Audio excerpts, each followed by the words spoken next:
Thank you all for being here so much. Lizette, we'll start with you. You're a girls golf ambassadors. You have 2 amazing girls golf e-leaders by you. What does it mean for you to represent the girls golf brand? Well, I feel like the LPGA has really taken the initiative of using their brand along with LPGA Girls Golf to really give these girls access, exclusive access to us. I mean, they're at a lot of our events. We chat with them. We've created such incredible relationships with them. I still have a relationship with my girls golf twin back in the day, Olivia Florence, and it's just incredible to see these girls just not only grow up taller than myself, but just taking this sport so seriously and so passionately. And I can speak for myself and the other ambassadors that we're extremely proud of this organization and where these girls are headed. Mm-hmm. You mentioned growing up. You've met Sarah before. Sarah, what are your first memories of Lizette, and how cool is it to have seen yourself grow up and still you get to hang around with Lizette Salas? I mean, it's definitely one thing to meet an LPGA pro, and then it's another to have a relationship with one and kind of create that bond. One of the earliest memories I can recall is in the Drive On campaign in the first ever Founders Cup I was at with my golf coach, Stephanie Pirith, and kind of just meeting Lizette and just having this conversation of how it's great to learn about the history of golf and to just be a female and empowering others. Amazing. Eva, sorry, I almost said Eva. Eva, what's your experience like? How has your experience been in the girls golf program, and how cool is it to be one of the e-leaders of the brand? My experience has been awesome. It's truly amazing, like empowering other girls and having the influence on other girls' lives. And I know I'm making their experience much better. Or amazing being a leader. Amazing. We also have our junior reporter here with us today. You have some questions, I know, so go ahead. Lizette, how does it feel to know that you've inspired so many girls to play golf, and now we just reached 1 million girls? I mean, that's an incredible stat to know that this organization has reached 1 million members, and I think it has exceeded all of our goals, and it just inspires myself and the other ambassadors to keep doing what we're doing. Sometimes we do have to pinch ourselves and remind ourselves that we are role models and that we're inspiring the next generation to continue to be great and to do extraordinary things. It's incredible that the sport has allowed me to do so. Just reminds me of my journey, and it, kind of humbles me and really just, I cherish what I do a little bit more because of this organization and meeting all these incredible young ladies, and I'm excited to see, how impactful they could be to the world. That's great. Can you tell us one of your favorite golf memories? Oh, wow.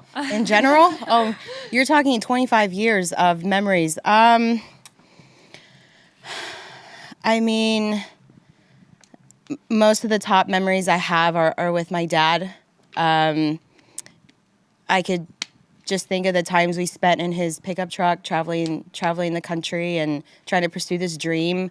But I think the other one is meeting my twin for the first time and matching outfits with Olivia, and also the other ambassadors with their twins. And yeah, I think that was the first one of the first moments where I'm like, oh my, I am a role model, and this job I need to take this job seriously and passionately, and also be myself.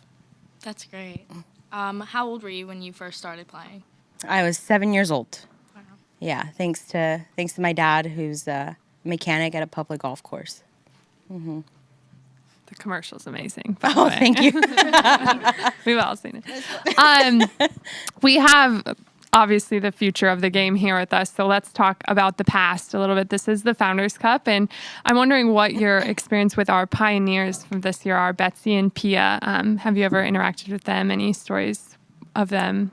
Yeah, I think part of being an LPGA pro is to get that interaction or to have that foundation understanding what, earlier generations have gone through, what they've done for the tour and their contribution to making women's golf the way it is now.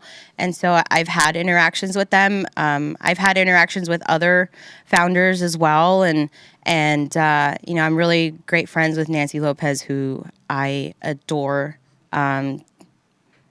And she's like my mom. But with Betsy and Pia just being here present at the Founders Cup and really just acknowledging all of us current players and understanding what we go through on a day-to-day basis is pretty incredible. And I think these girls also are getting an idea of what we go through on a day-to-day basis and is also preparing them for, what's ahead if they do decide to pursue professional golf, because a very only special people can handle what this job demands or what the sport demands.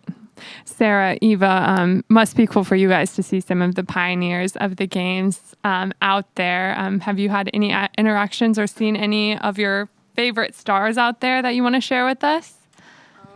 I was very, very close friends with Shirley Spork, the founder, 13th founder.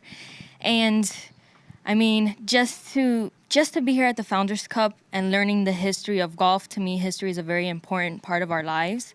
And to have that connection with someone like Shirley and the other founders like Marilyn Smith, it's very special because it's not only she's like a great grandmother of golf, the grandmother of golf. And I would always call her my golf goddess because I would always look up to her. And then to have pioneers like Nancy Lopez to be such an inspiration and a role model to me, especially as a Hispanic, just having those experiences with them on and off the golf course is very special. Mm-hmm. So this is my first experience, and meeting Lizette was awesome, and doing this because she's one of my favorite players for sure. It was so cool interacting with everyone, and I'm so excited for this week to build relationships. Mm-hmm. You guys will be out on the perch at some point. You were looking forward to that. Got the best view of 18 green.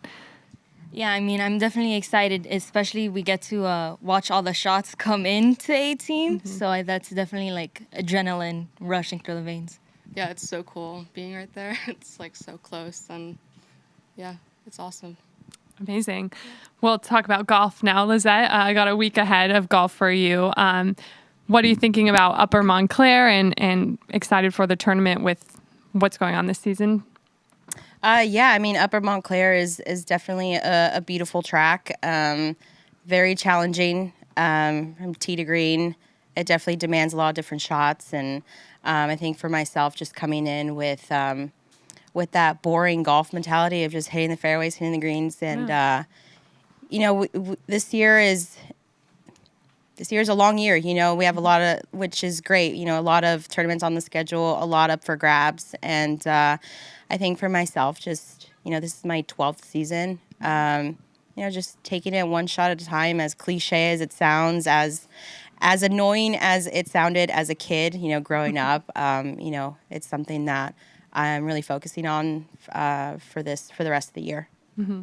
What sort of advice would you give a golfer or a young girl about this course in general? About this course? About playing this course or a professional course, I guess. Embrace all the views, all the the traditional East Coast track. You don't really see this kind of course out in on the West Coast. Just pick a spot, trust it, and center of the green is never a bad thing. Anything else? What is a good way to calm your nerves when you're nervous about a tournament? When you're nervous about a tournament? Yes. It's interesting. That's what I asked Nancy Lopez right before I started my Epson Tour career, or my professional career. And the first thing she told me was, if you have nerves, that means you care.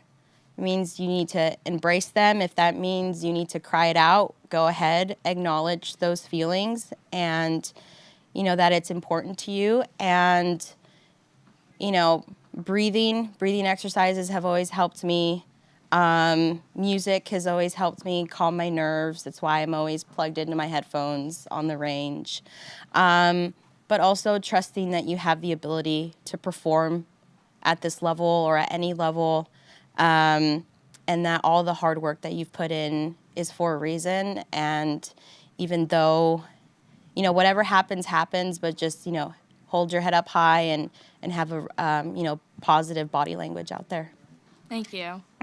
Amazing. Thank you all for being here today. We appreciate your time. Thank you. Thank you.